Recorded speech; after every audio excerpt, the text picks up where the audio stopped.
Puji Tuhan, segala puji, segala hormat selayaknya hanya bagi Dia yang sudah memelihara kehidupan kita sampai pada saat ini. Puji Tuhan.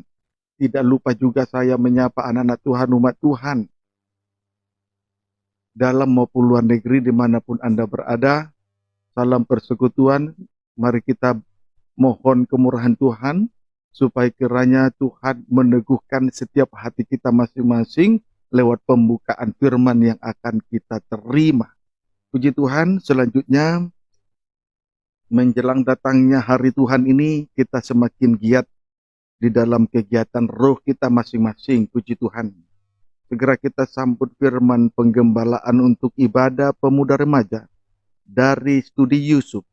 Firman penggembalaan untuk pemuda remaja dari studi Yusuf, Kejadian pasal 41 ayat 35. Silakan.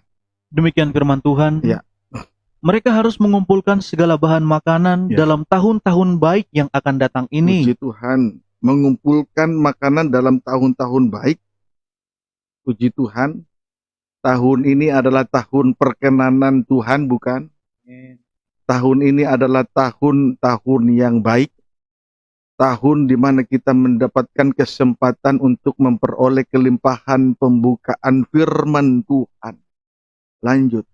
Dan di bawah kuasa tuanku Fir'aun, menimbun gandum di kota-kota sebagai bahan makanan serta menyimpannya. Puji Tuhan. Kesimpulan dari Kejadian 41 ayat 35 diperhatikan. Menimbun gandum yang dikumpulkan serta menyimpannya. Menimbun gandum yang dikumpulkan serta menyimpannya. Puji Tuhan. Saudaraku, mereka melakukan hal itu selama 7 tahun kelimpahan. Disebutlah itu tahun-tahun yang baik. Amin, saudaraku.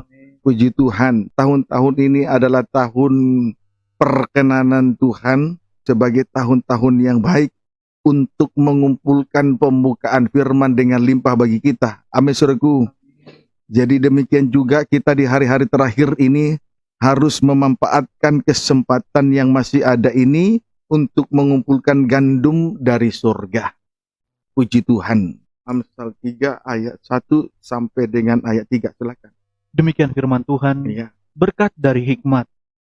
Hai anakku, janganlah engkau melupakan ajaranku, dan biarlah hatimu memelihara perintahku. Iya. Karena panjang umur dan lanjut usia, serta sejahtera akan ditambahkannya kepadamu. Terus, janganlah kiranya kasih dan setia meninggalkan engkau. Kalungkanlah itu pada lehermu, tuliskanlah itu pada loh hatimu. puji Tuhan. Istilah menimbun gandum serta menyimpannya berarti firman Allah mendapat tempat di dalam hati kita masing-masing. Sama artinya firman sudah menjadi daging karena sudah menjadi praktek sehari-hari, sudah dilakukan. Amin.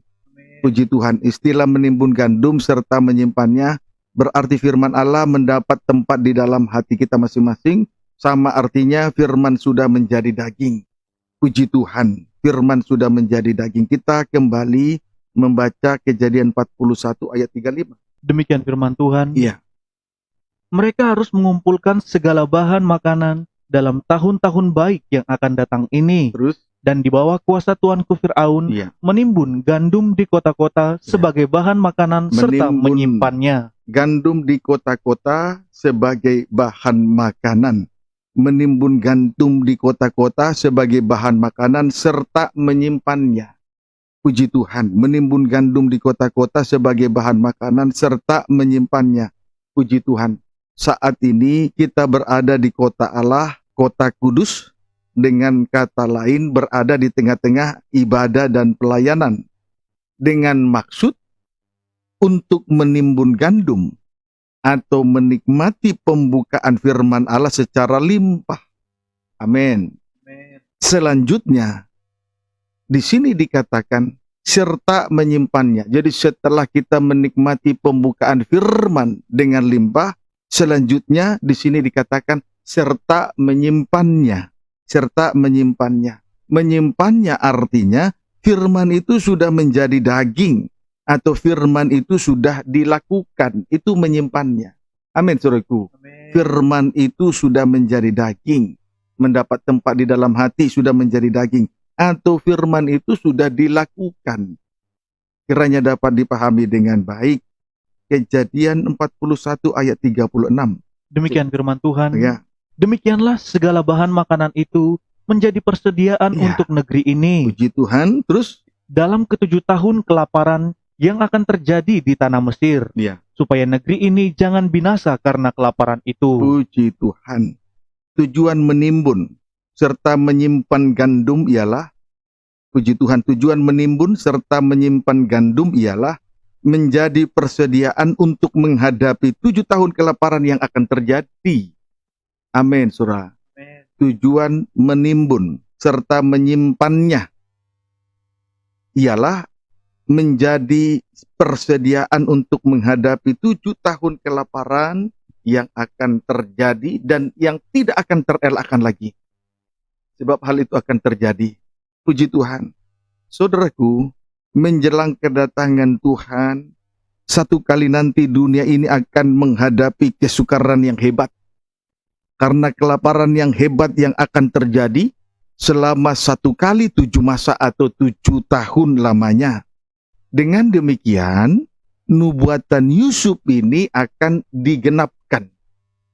Dengan demikian, nubuatan Yusuf ini akan digenapkan. Puji Tuhan. Haleluya. Wahyu pasal 1 ayat 2 mulai. Demikian firman Tuhan. Ya. Yohanes telah bersaksi tentang firman Allah. Puji Tuhan. Bersaksi tentang firman Allah. Boleh baca ayat 1? Inilah wahyu Yesus Kristus Ya. yang dikaruniakan Allah kepadanya, Puji Tuhan. Terus? supaya ditunjukkannya kepada hamba-hambanya apa yang harus segera terjadi. Ya. Yang segera terjadi. Terus? Dan oleh malaikatnya yang diutusnya, ia telah menyatakannya kepada hambanya Yohanes. Puji Tuhan. Ayat 2 perhatikan.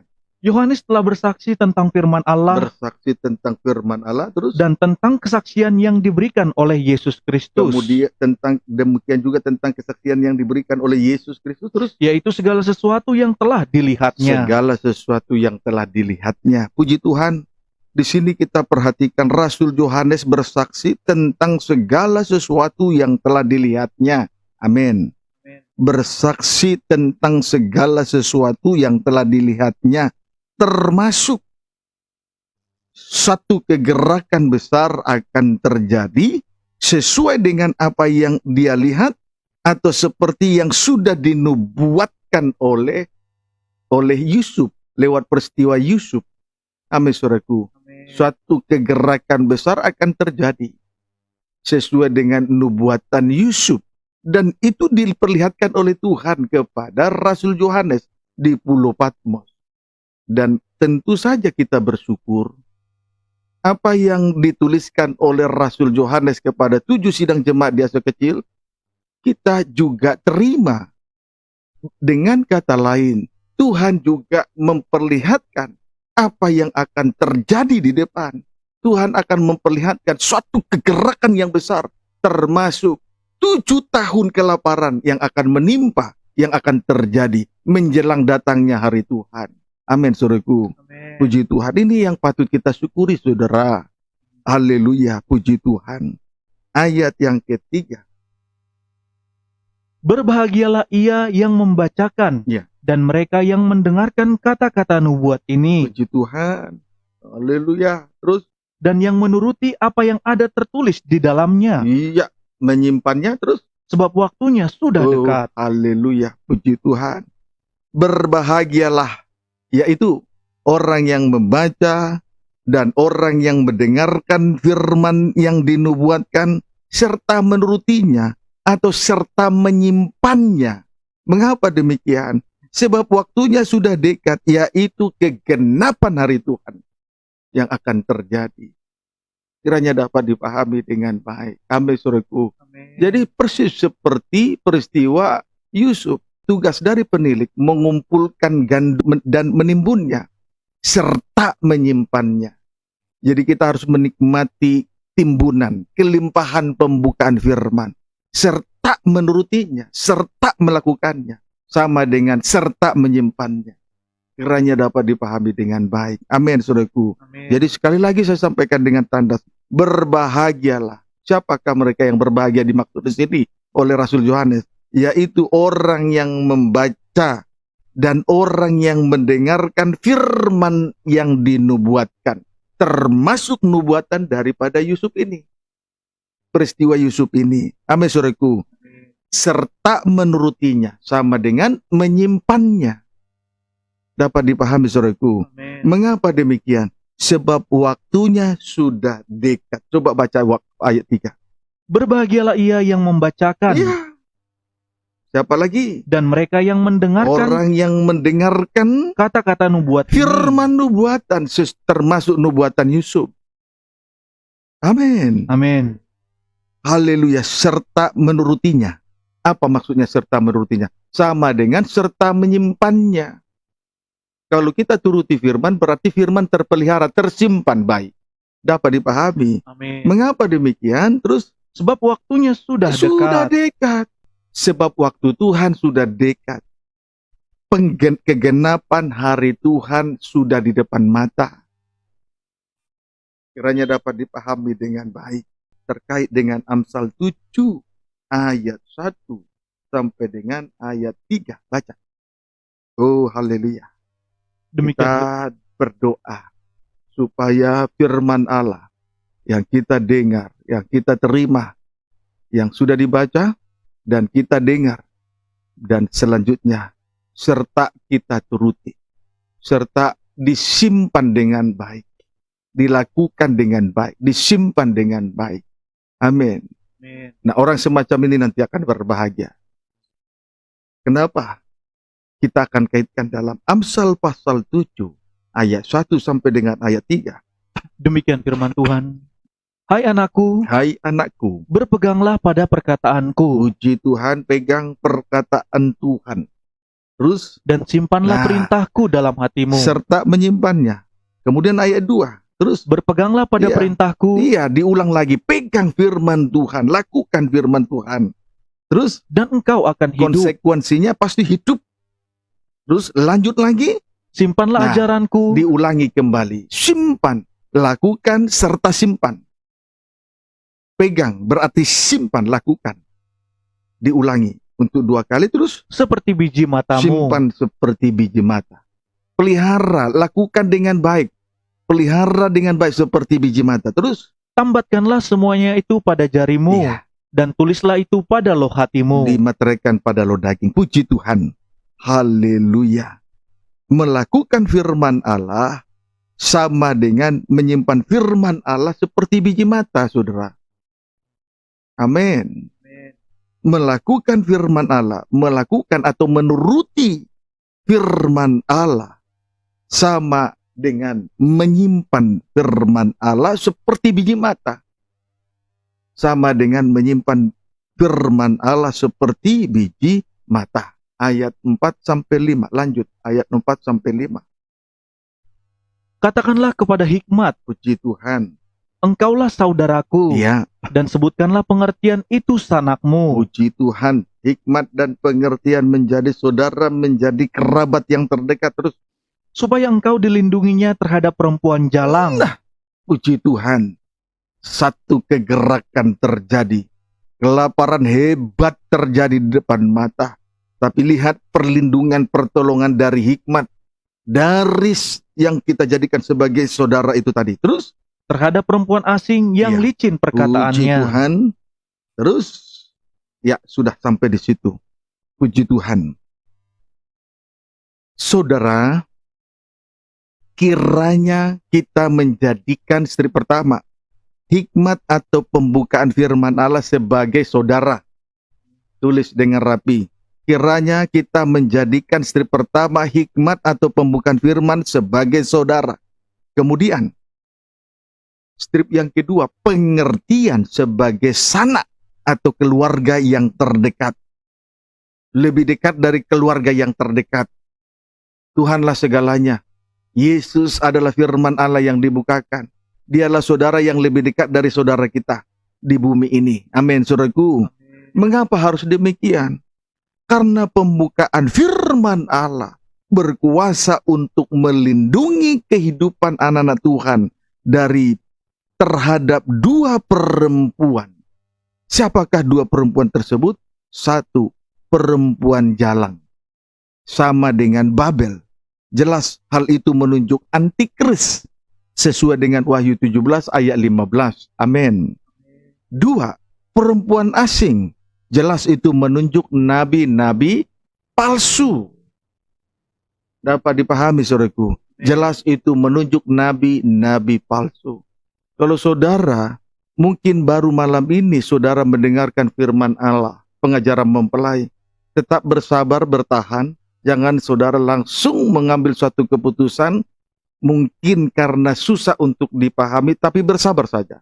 Sebab ini terkait dengan kegerakan besar yang akan terjadi, yakni nubuatan Yusuf sesudah 7 tahun kelimpahan akan dilanjutkan dengan kelaparan yang hebat. Jadi saudara bersabar saja.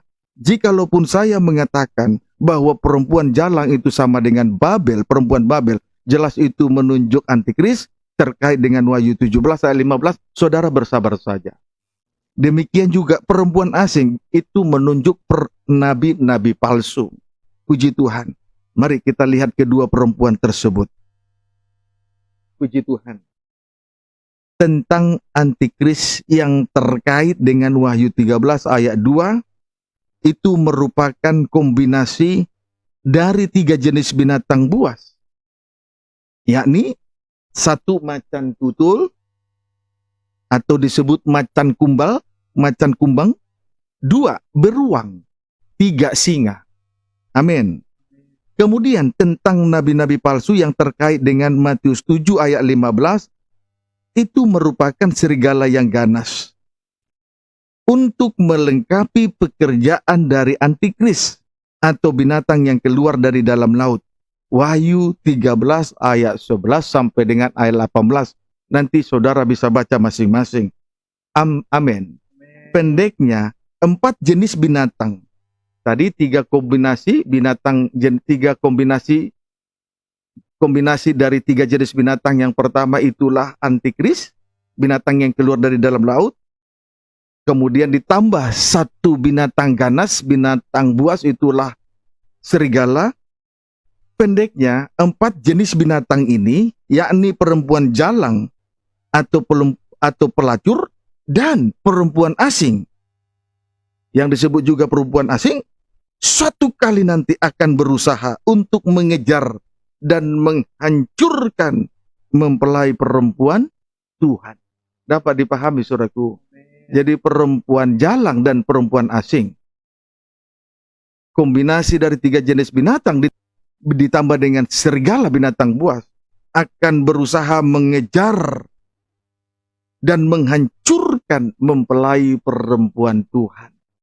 Jadi perempuan jalang dan perempuan asing, antikris dan nabi palsu akan berusaha untuk mengejar gereja Tuhan, mempelai perempuan Tuhan.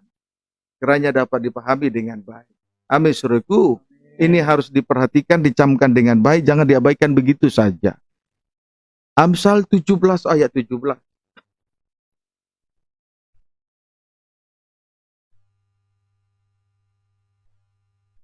Baca. Demikian firman Tuhan. Ya. Seorang sahabat menaruh kasih Ya. setiap waktu Puji Tuhan, sahabat menaruh kasih setiap waktu. Terus. dan menjadi seorang saudara dalam kesukaran. Puji Tuhan. Perhatikan baik-baik dari rangkaian dari apa yang saya sampaikan di atas tadi. Hikmat atau pembukaan firman Allah dalam urapan Roh Kudus, strip pertama adalah sahabat yang menaruh kasih setiap waktu bagi kita. Itu merupakan sahabat bagi kita sebab dia akan menaruh kasih setiap waktu. Jadi bukan hanya sesaat, tapi setiap waktu. Strip yang kedua akan menjadi kerabat atau saudara yang terdekat. Saudara yang terdekat dari saudara-saudara sedaging. Dan dia akan menjadi kerabat dalam kesukaran. Amin, saudaraku. Menjadi kerabat atau saudara yang terdekat dalam kesukaran-kesukaran kita. Puji Tuhan. Saudara terdekat, dia hanya mampu menolong kita dalam kesukaran, mungkin kesukaran keuangan, itu pun tidak selamanya. Kesukaran dalam bentuk satu perkara, tapi tidak selamanya. Puji Tuhan. Tetapi pembukaan firman, ia akan tampil menjadi kerabat, menjadi saudara yang lebih dekat dalam kesukaran-kesukaran yang akan terjadi di depan. Kiranya dapat dipahami dengan baik. Selanjutnya kita akan melihat masa kesukaran atau masa kesesakan sebagai suatu kegerakan yang begitu dahsyat yang akan terjadi di depan mata. Daniel 9, dan itu dinubuatkan oleh Daniel 9 ayat 27. Daniel 9 ayat 27. Dibaca. Demikian firman Tuhan. Baca. 70 kali 7 masa. Ya, 70 kali 7 masa.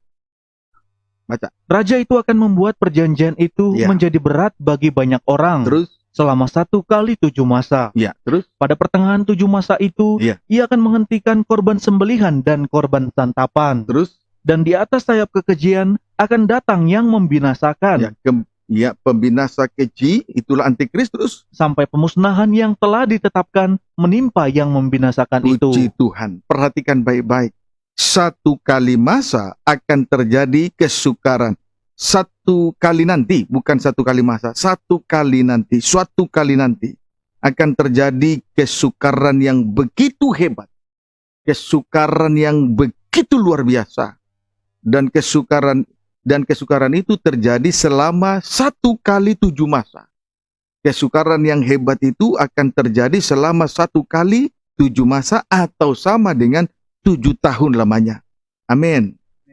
Terkhusus pada pertengahan dari 1 kali 7 masa terakhir, yaitu 3,5 tahun yang kedua, di situ nanti antikris akan menghentikan korban sehari-hari.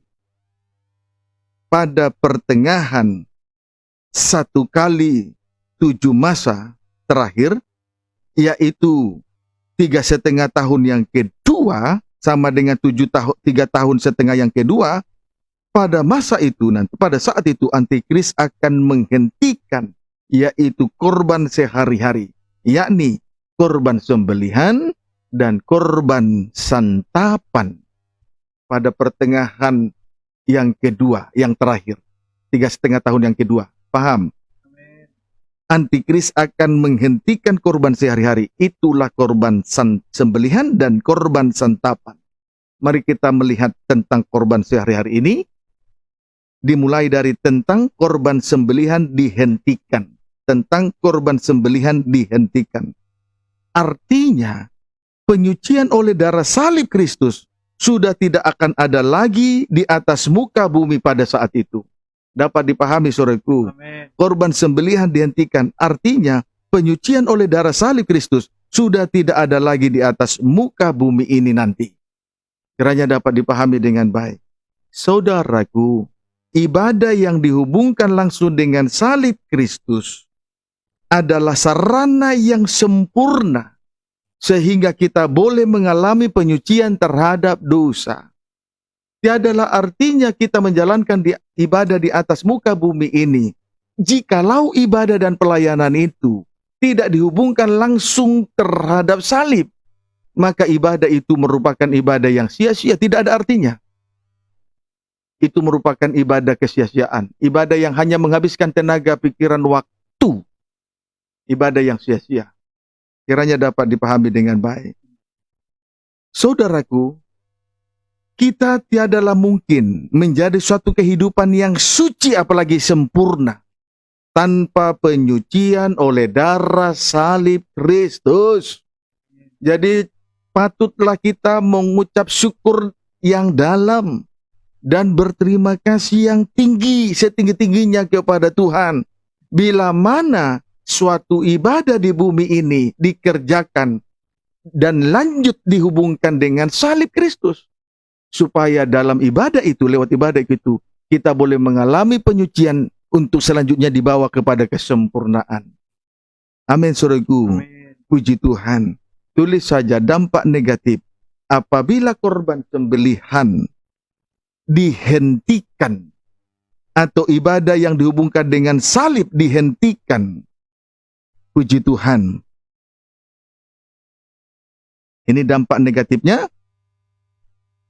Apabila anak-anak Tuhan sudah terlanjur menerima atau dimateraikan dengan angka 666 sebagai cap dari antikris, maka cap tersebut tidak bisa dihapus lagi.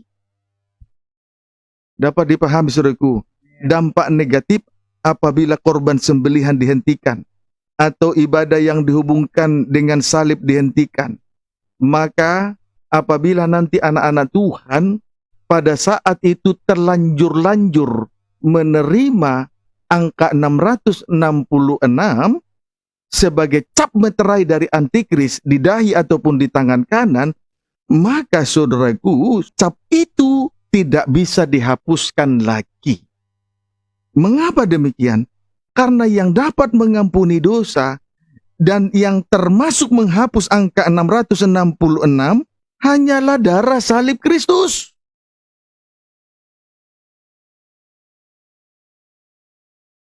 Itulah saudaraku. Jadi selagi kita menjalankan ibadah dan ibadah itu dihubungkan langsung dengan salib, itu kemurahan hati Tuhan.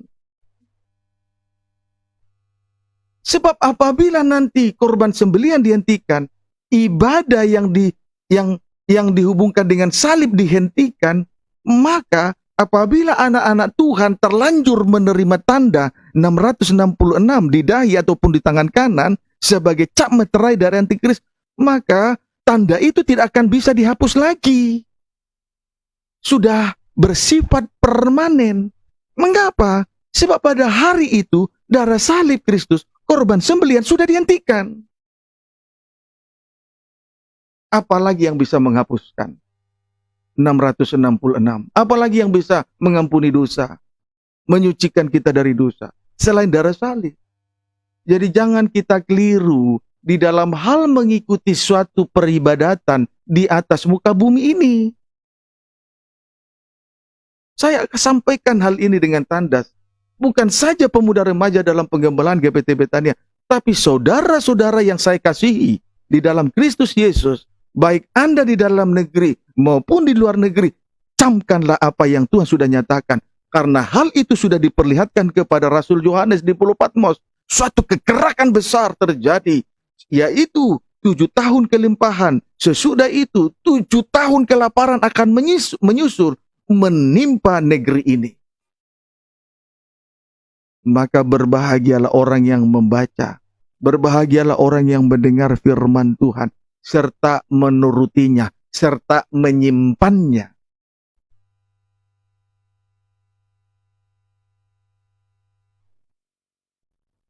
Puji Tuhan. Berbahagialah orang yang membaca dan mendengar firman nubuatan, serta menyimpannya. Amin. Itulah nubuatan dari Yusuf.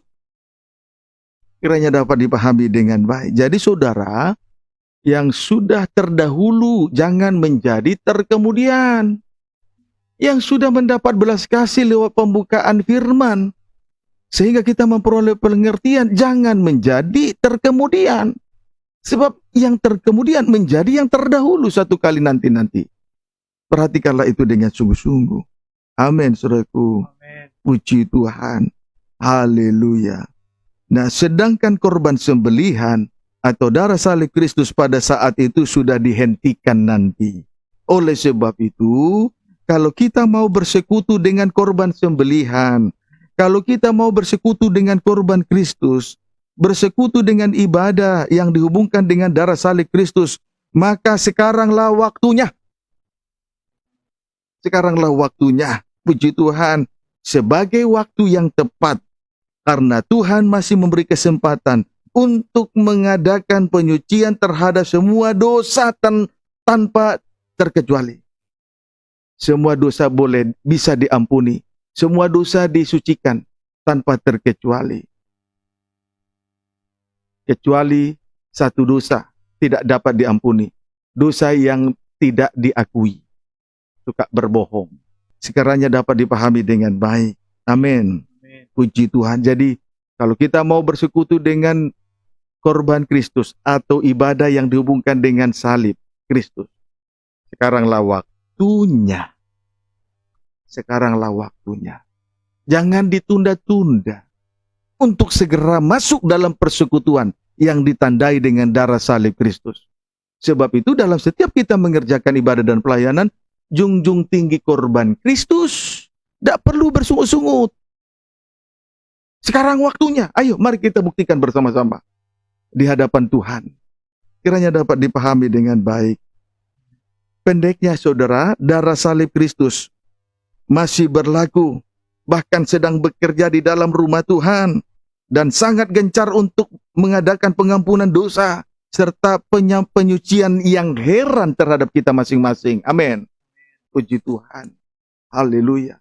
Mari kita lanjut memperhatikan Wahyu 13 ayat 11, baca. Demikian firman Tuhan. Ya. Binatang yang keluar dari dalam bumi. Iya. Dan aku melihat seekor binatang lain keluar dari dalam bumi, Terus? dan bertanduk dua sama seperti anak domba, dan ia berbicara seperti seekor Puji naga. Tuhan. Haleluya. Di sini kita melihat binatang yang keluar dari dalam bumi. Puji Tuhan. Wahyu 13 ayat 1, binatang keluar dari dalam laut. Itu adalah antikris. Amin. Di sini Wahyu 13 ayat 1 kita melihat binatang yang keluar dari dalam bumi. Untuk kita bisa melihat binatang yang keluar dari dalam bumi, untuk kita bisa mengenal binatang yang keluar dari dalam bumi ini, selanjutnya wujudnya bertanduk dua sama seperti anak domba. Wujudnya bertanduk dua sama seperti anak domba. Tetapi kalau ia berbicara seperti seekor naga, jelas hal ini menunjuk nabi-nabi palsu sama dengan serigala berbulu domba. Amin. Puji Tuhan, ini nabi-nabi palsu. Jadi binatang yang keluar dari dalam bumi itu adalah nabi-nabi palsu. Mengapa saya katakan itu nabi palsu? Karena bisa ditemukan dari wujudnya. Karena wujudnya di sini adalah bertanduk dua sama seperti anak domba. Puji Tuhan. Amin, saudaraku. Sama seperti anak domba. Sama seperti pribadi Yesus dalam pelayanannya. Tetapi yang lucunya adalah kalau ia berbicara sama seperti seekor naga. Jelas kesimpulannya, binatang yang keluar dari dalam bumi itu menunjuk nabi palsu. Disebut juga dengan serigala berbulu domba sesuai dengan Matius pasal 7 ayat 15. Binatang buas. Dapat dipahami saudaraku? Ayat 2. Ayat 12. Maksud Dan saya, seluruh kuasa binatang yang pertama itu dijalankannya di depan matanya. binatang yang pertama itulah Wahyu 13 ayat 1, itulah antikris. Wahyu 13 ayat 1 terus. Ia menyebabkan seluruh bumi dan semua penghuninya menyembah binatang pertama Terus. yang luka parahnya telah sembuh. Puji Tuhan. Selanjutnya di sini kita perhatikan kuasa dari binatang yang pertama itulah antikris dijalankan oleh binatang yang keluar dari dalam bumi, itulah nabi-nabi palsu. Sehingga seluruh bumi menyembah antikris, binatang pertama. Amin. Berarti dengan demikian kita dapat mengambil kesimpulan antikris bekerja sama dengan nabi-nabi palsu. Sebab nabi-nabi palsu, sebab di sini kita melihat nabi-nabi palsu melengkapi pekerjaan daripada antikris. Dapat dipahami saudaraku? Antikris itulah perempuan jalang, liar, sama dengan Babel. Sedangkan nabi-nabi palsu itu adalah perempuan asing. Sama dengan nabi palsu itulah perempuan asing. Sama dengan serigala berbulu domba. Dapat dipahami saudaraku. Puji Tuhan. Jadi jelas. Kombinasi dari 3 jenis binatang itulah antikris yang keluar dari dalam laut, macan tutul, beruang dan singa.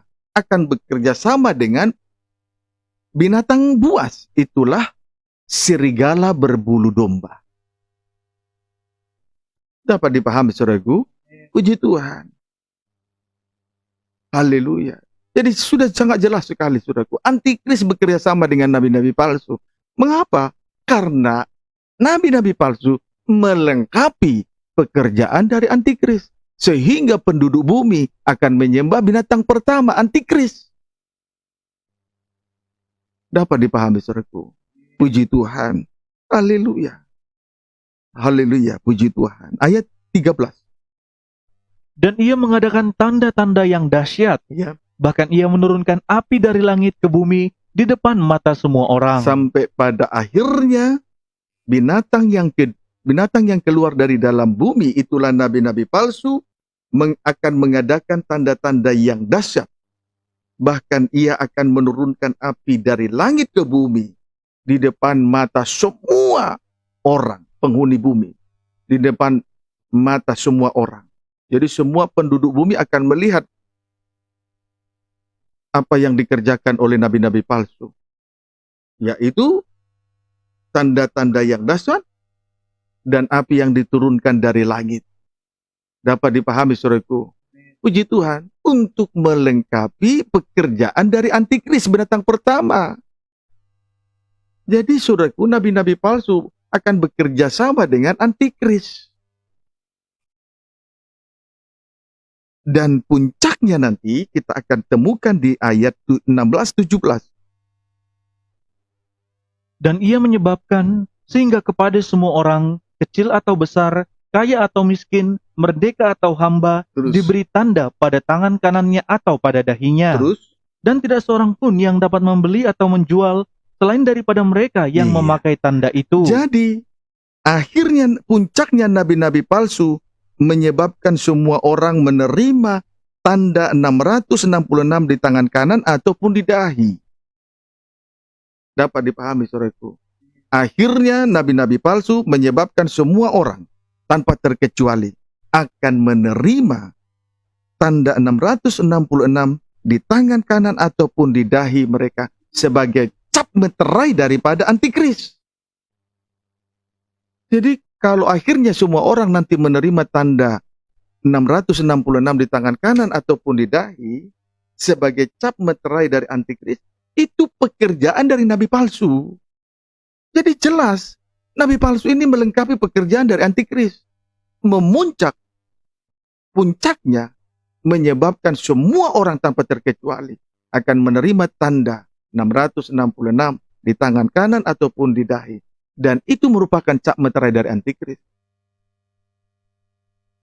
Puji Tuhan. Jadi saudaraku, perempuan asing, itulah nabi-nabi palsu, disebut juga disebut juga serigala berbulu domba.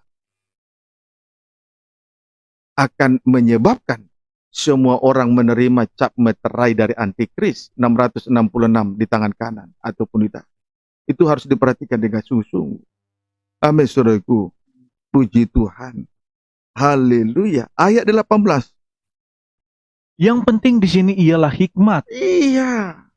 Terus, Barang siapa yang bijaksana, baiklah ia menghitung bilangan binatang itu, karena bilangan itu adalah bilangan seorang manusia, dan bilangannya ialah 666. yang terpenting di sini ialah hikmat.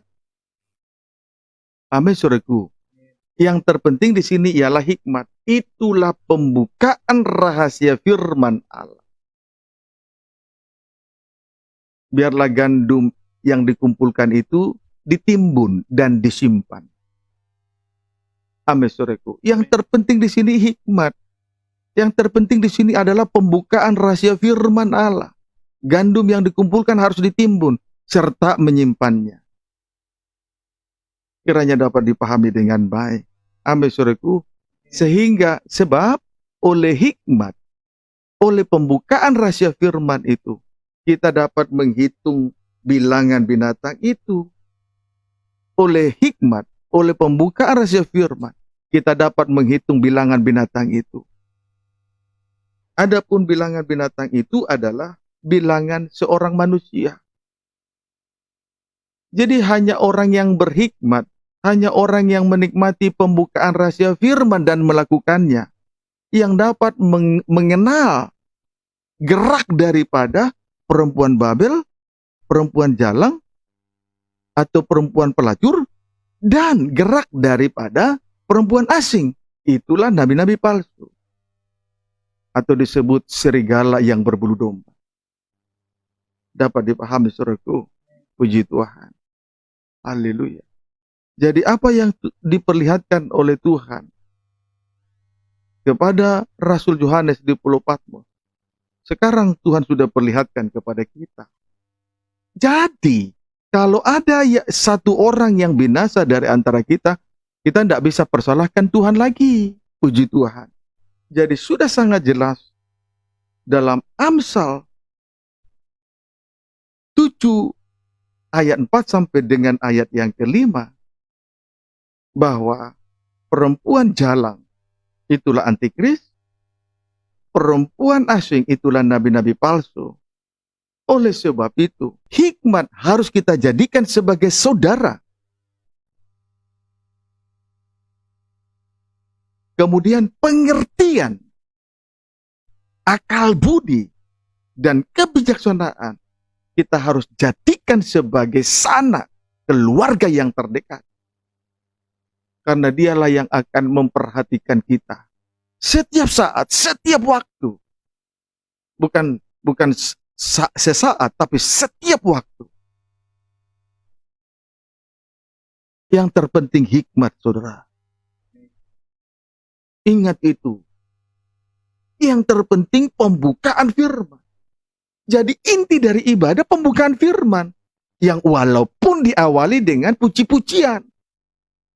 Jangan kita datang dalam setiap pertemuan ibadah hanya sekedar menantikan mukjizat-mukjizat. Jangan kita datang di tengah peribadatan hanya untuk menantikan suatu berkat-berkat jasmani. Lalu saudara heran ketika seorang hamba Tuhan sibuk mengadakan mukjizat-mukjizat, termasuk mengadakan sidang jemaat rubu-rubu dalam setiap pertemuan ibadah. Tetapi ibadah salib diabaikan. Itu suatu kebodohan.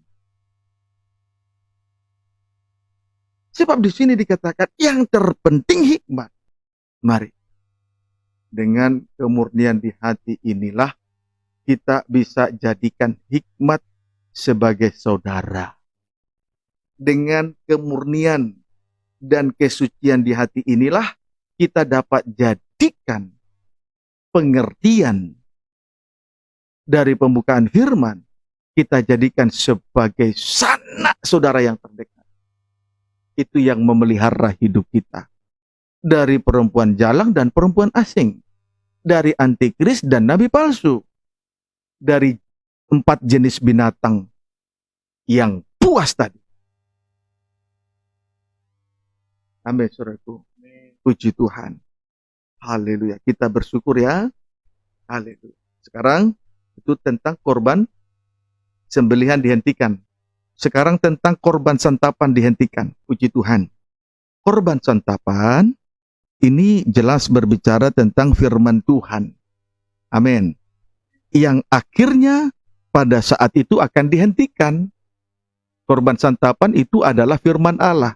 Yang pada akhirnya nanti firman itu akan dihentikan. Tidak akan ditemukan lagi di atas muka bumi ini. Puji Tuhan. Haleluya. Yang akhirnya pada saat itu akan dihentikan. Sehingga tidak ada lagi firman sesuai dengan nubuatan dari Nabi Amos. Puji Tuhan. Jadi korban sehari-hari akan dihentikan. Salah satunya korban santapan. Itulah firman Allah. Suatu kali nanti akan dihentikan. Tidak akan ditemukan lagi di atas muka bumi ini. Puji Tuhan. Sesuai dengan nubuatan dari Nabi Amos 8 ayat 11 sampai 14. Inilah nubuatan yang akan digenapi tadi. Satu kali nanti akan terjadi kelaparan yang dahsyat. Bukan kelaparan akan makanan, bukan kehausan akan minuman, tetapi kelaparan akan firman Allah. Sama dengan firman Allah dihentikan. Sama dengan korban santapan dihentikan. Atau firman Allah dihentikan di atas muka bumi ini. Jadi, saudaraku, selagi kita dapat mendengarkan korban santapan, selagi firman Allah masih diperdengarkan, mari kita santap Mari kita nikmati begitu rupa. Jangan bosan menyantap firman Allah sebagai makanan rohani kita. Tujuan kita datang menghadap Allah lewat ibadah-ibadah yang Tuhan percaya. Bukan mujizat kesembuhan, bukan. Bukan soal berkat-berkat jasmani, bukan. Tetapi untuk menikmati korban santapan. Untuk menikmati pembukaan firman yang limpah. Serta melakukannya atau serta menyimpannya. Karena akan datang waktunya. Firman itu akan dihentikan. Dapat dipahami saudaraku. Puji Tuhan. Haleluya. Akibat yang akan ditimbulkan bila korban santapan dihentikan. Akibatnya, step pertama, orang akan mengembara dari laut ke laut. Sama dengan menemukan ajaran yang dari antikris. Amin saudaraku. Puji Tuhan. Kemudian menjelajah dari utara ke timur. Menemukan ajaran dari nabi-nabi palsu. Amin saudaraku. Puji Tuhan. Haleluya. Haleluya, puji Tuhan. Akibatnya nanti, akibat yang ditimbulkan kalau korban santapan dihentikan, step pertama orang akan mengembara dari laut ke laut. Berarti yang ditemukan ajaran antikris. Step yang kedua menjelajah dari utara ke timur. Berarti yang ditemukan ajaran nabi palsu. Tujuan mereka mengembara dan menjelajah adalah untuk mencari firman Tuhan. Tetapi mereka tidak akan mendapatkannya lagi. Sebab firman itu sudah tidak ada lagi dari atas muka bumi ini. Amin saudaraku. Firman itu sudah, korban santapan sudah dihentikan. Berarti sudah tidak akan ditemukan. Sehingga ketika mereka mengembara dari laut ke laut, menjelajah dari utara ke timur, mereka tidak akan menemukan lagi. Mengapa? Mengapa saudara? Karena firman Allah yang besar dan berkuasa itu sudah menjadi sayap burung nasar yang besar. Dan sudah diberikan kepada mempelai perempuan.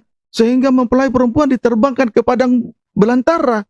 Untuk dipelihara selama 3 tahun setengah. Jauh dari mata ular. Pembukaan firman Allah dalam urapan Roh El Kudus sudah diberikan kepada mempelai perempuan. Sudah menjadi sayap burung nasar yang besar untuk menerbangkan mempelai perempuan Tuhan ke padang belantara. Sehingga di sana mempelai perempuan mendapat pemeliharaan selama 3 tahun setengah. Bukankah ini suatu perkara yang besar yang Tuhan sudah perlihatkan kepada kita, sebagaimana Tuhan memperlihatkan kepada Rasul Yohanes? Inilah kegerakan yang besar itu yang akan terjadi di depan. Tapi lewat pembukaan firman Allah, hikmat pembukaan firman, kita juga memahaminya. Jangan disia-siakan. Amin saudaraku. Jangan disia-siakan. Kalau tidak mau binasa. Jangan anggap enteng loh ya pemberitaan firman malam ini. Saya bukan mengancam, tetapi saya menghimbau jangan anggap enteng. Kalau saudara masih bisa menikmati yang ada ini, saudara mendapat gaji tiap bulan dan menikmatinya, lalu saudara seolah-olah tidak ada Tuhan, mengabaikan pembukaan firman. Hati-hati saudara, hati-hati. Yang ada ini berlalu suatu kali nanti. Puji Tuhan. Haleluya. Jadi oleh sebab itu, manfaatkan yang ada ini untuk kemuliaan Tuhan.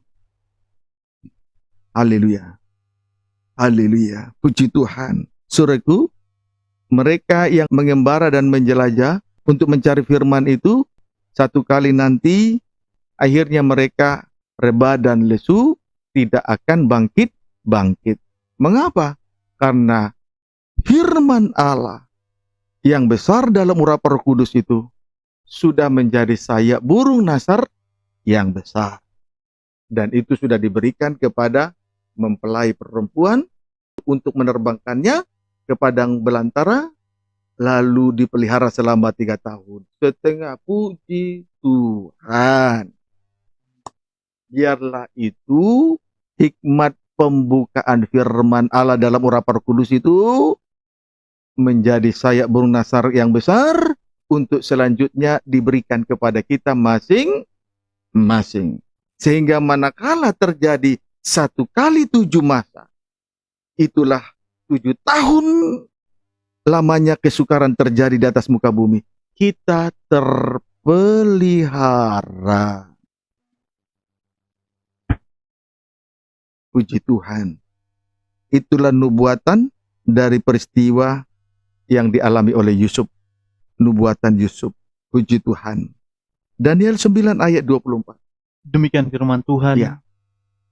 70 kali 7 masa Ya. telah ditetapkan atas bangsamu Ya. dan atas kotamu yang kudus, Ya. untuk melenyapkan kefasikan, untuk mengakhiri dosa, untuk menghapuskan kesalahan, untuk mendatangkan keadilan yang kekal, Ya. untuk menggenapkan penglihatan dan nabi, dan untuk mengurapi yang maha kudus. Puji Tuhan. 1 kali 7 masa sama dengan 7 tahun kesukaran yang hebat. Memang itu harus terjadi. Itu akan terjadi menimpa seantero dunia ini. Amin, saudaraku. Sementara 7 masa atau 7 tahun kelaparan itu akan dibagi menjadi 2 bagian. Amin, saudaraku. Bagian yang pertama, itulah 3,5 tahun yang pertama. Yang terjadi di situ ialah 1. Untuk melenyapkan kefasikan. 2. Untuk mengakhiri dosa. 3. Untuk menghapuskan kesalahan. Nah, inilah 3,5 tahun yang pertama. Yang terjadi pada saat itu ada 3 hal. 1. Untuk melenyapkan kefasikan. 2. Untuk mengakhiri dosa. 3. Untuk menghapuskan kesalahan. Jadi, saya perkirakan ini 3,5 tahun yang pertama ini, saya pikir masih ada kesempatan tapi tinggal sedikit sekali. Dan kesempatan itu harus digunakan untuk melenyapkan kefasikan, untuk mengakhiri dosa, dan untuk menghapuskan kesalahan. Dapat dipahami, saudaraku? Puji Tuhan. Haleluya. Barulah 3,5 tahun yang kedua. Pertengahan masa yang kedua. Akan terjadi juga 3 perkara yang hebat. 1. Untuk mendatangkan keadilan yang kekal. 2. Untuk menggenapkan penglihatan dan nabi. 3. Untuk mengurapi yang maha kudus. Puji Tuhan. Haleluya. Kiranya dapat dipahami dengan baik. 3 perkara yang kedua ini bersifat kekal. Sudah bersifat kekal. 1 tadi, untuk mendatangkan keadilan yang kekal. Hari ini, kita untuk menantikan keadilan tidak ada. Karena keadilan itu datangnya dari Tuhan. Tetapi sekalipun kita menderita karena tidak ada keadilan di atas muka bumi ini, tetap pikul salib. Sampai kita memperoleh keadilan yang kekal. Amin. Strip yang kedua. Untuk menggenapkan penglihatan dan nabi. Untuk menggenapkan penglihatan dan nabi. Puji Tuhan. 1 kali nanti, Tuhan akan menggenapi penglihatan Daniel, juga menggenapi apa yang diperlihatkan oleh Tuhan kepada Rasul Yohanes di Pulau Patmos. Sampai tampilnya nabi besar yang bersifat kekal. Itulah pribadi Tuhan Yesus Kristus. Amin, saudaraku. Kemudian yang ketiga, untuk mengurapi yang maha kudus. Haleluya. Hati saya terharu untuk yang ketiga ini. Untuk mengurapi yang maha kudus. Itulah pribadi Yesus Kristus. Anak domba yang telah disembelih. Akhirnya tampil menjadi pemimpin agung untuk selama-lamanya. Sifatnya kekal. Kita lihat ya. Di sini kita melihat Daniel 9 ayat 26. Demikian firman Tuhan. Ya, Sesudah ke-62 kali 7 masa itu akan disingkirkan seorang yang telah Iya. diurapi. disingkirkan yang Maha Kudus, yang diurapi. Sebab mereka memberontak kepada Dia yang diurapi itu. Dan yang diurapi itu nanti satu kali nanti akan disingkirkan. Supaya akhirnya pekerjaan daripada antikris pembinasa keji akan tergenapi. Untuk menghentikan korban sehari-hari, itulah korban sembelihan dan korban santapan. Amin. Amin. Terus, Padahal tidak ada salahnya apa-apa. tidak ada salahnya. Dia sempurna tapi dipersalahkan. Dia yang benar dijadikan dosa. Tetapi ingat, supaya kita yang berdosa menjadi benar. Amin. Dia yang kaya rela jadi miskin. Untuk apa? Supaya kita yang miskin menjadi kaya oleh karena kemiskinannya. Oleh karena rahmatnya. Terus, Maka datanglah rakyat seorang raja memusnahkan kota dan tempat kudus itu. iya, Tetapi raja itu akan menemui ajalnya dalam air bah. iya, Dan sampai pada akhir zaman akan ada peperangan dan pemusnahan seperti Iya. yang telah ditetapkan. puji Tuhan. Tetapi pada akhirnya, setelah lewat 3,5 tahun yang kedua, pertengahan 7 masa yang kedua itu, untuk mendatangkan keadilan dan kekekalan, kemudian untuk menggenapkan penglihatan dan nabi, dan yang terakhir, untuk mengurapi yang Maha Kudus.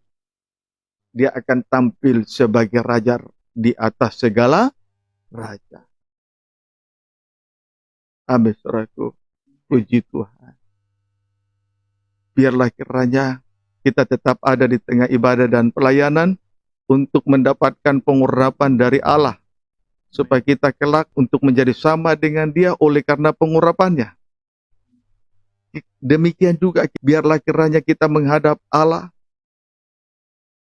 lewat ibadah yang dihubungkan dengan salib.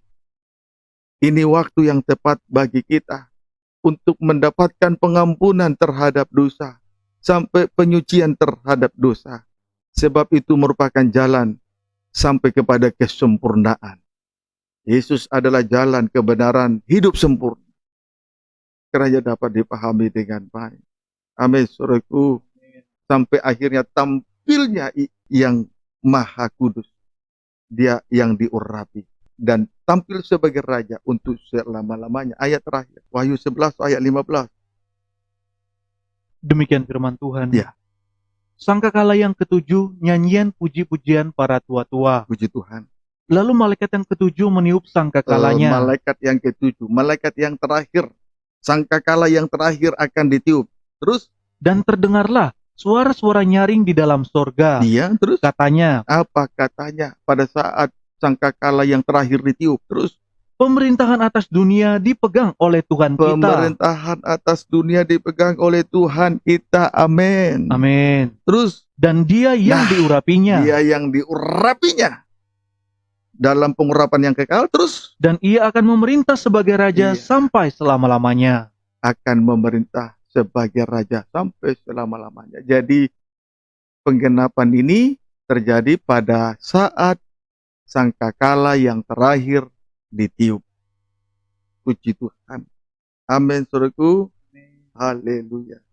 Kiranya dapat dipahami dengan baik. Tuhan Yesus memberkati kita sekaliannya. Kita lanjutkan lagi apa yang diingatkan oleh Tuhan kepada saya sementara tadi saya menyembah. Mari. Injil Matius. Kita lihat kehidupan yang menghargai hikmat, yang menjadikan pembukaan firman sebagai saudara dan pengertian sebagai sanak atau keluarga yang terdekat. Matius 7 ayat 24-25. Demikian firman Tuhan. Ya. Dua macam dasar. Dua macam dasar untuk menghadapi Tritunggal setan. Silakan. Setiap orang yang mendengar perkataanku ini Iya. dan melakukannya, Iya, mendengar dan serta menyimpannya. Terus ia sama dengan orang yang bijaksana. yang orang yang menghargai hikmat pembukaan firman, berarti mendengar dan menyimpannya, itu sama dengan orang yang bijaksana, sama dengan orang yang berpengertian, sama dengan orang yang berakal budi dan bijaksana. Apa sikap dari orang yang bijaksana? Apa sikap orang yang menghargai pembukaan firman?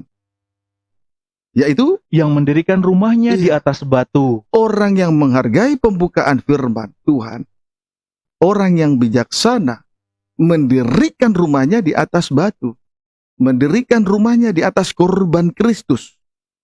Sehingga terus Kemudian turunlah hujan dan Iya. datanglah banjir. Lalu angin melanda rumah itu, tetapi rumah itu tidak rubuh sebab Iya. didirikan di atas batu. jadi orang yang bijaksana, orang yang menghargai pembukaan firman, sama seperti orang yang bijaksana, mendirikan hidupnya di atas korban Kristus. Setara dengan itu, mendirikan hidupnya di atas korban Kristus. Sehingga sekalipun menghadapi Tritunggal setan, ia kuat tidak roboh. Adapun Tritunggal setan antara lain, 1, turunlah hujan. Itu ujian yang datang dari atas, penghulu di udara. Itu gambaran dari naga. 2, datanglah banjir. Ini adalah gambaran daripada perempuan Babel. Perempuan jalang, pelacur. Amin, saudaraku. Kemudian angin melanda rumah itu. Jelas itu menunjuk kepada perempuan asing, nabi-nabi palsu. Kita kuat. Amin, saudaraku. Amin. Haleluya. Bijaksanalah. Siapa orang bijaksana? Orang yang menghargai pembukaan firman. Setara dengan membangun rumah di atas korban Kristus, di atas batu. Ada kekuatan. Inilah kehidupan yang kuat dan teguh, tidak goyah menghadapi Tritunggal setan. Amin, saudaraku. Itulah Tritunggal setan antara lain, turunlah hujan, menunjuk penghulu di udara, sama dengan naga, kemudian datanglah banjir. Itu menunjuk perempuan jalang, Babel, pelacur, sama dengan antikris. Kemudian angin melanda rumah itu menunjuk kepada nabi-nabi palsu, sama dengan perempuan asing. Kita kuat menghadapi Tritunggal setan. Tuhan Yesus memberkati kita semua. Amin. Kita tundukkan kepala.